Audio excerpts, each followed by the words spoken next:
शिव-पार्वती विवाह कथा. भगवान शिव यांचा पहिला विवाह माता सती यांच्याशी झाला होता. एकदा दक्ष राजाने म्हणजेच सीतामातेच्या वडिलांनी एका यज्ञाचं आयोजन केलं. मात्र आपले जावई भगवान शिव यांना त्यांनी यज्ञाचं आमंत्रण दिलंच नाही.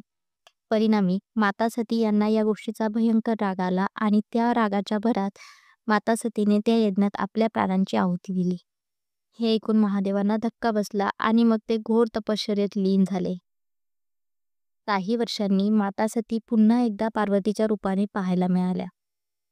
त्यावेळेस तारकासूर नामक राक्षसाने उच्छाद मांडला होता.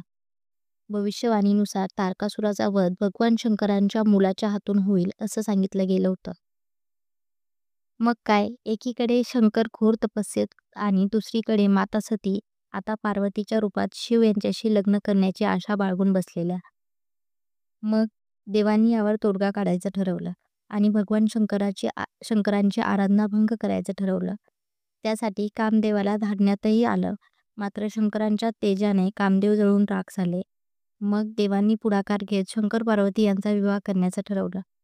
लग्नघटिका जवळ आल्यावर वाजत गाजत भस्माने सजलेला नवरदेव आणि भूत, पिशाच, जनावर, दैत्य आणि देवता अशी अजब वऱ्हाडी मंडळी घेऊन शंकर पोहोचले.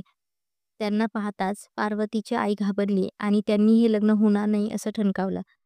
मात्र देवांनी हस्तक्षेप केल्यावर मात्र लग्न आमच्या पद्धतीने होईल अशी अट पार्वतीच्या आईने घातली.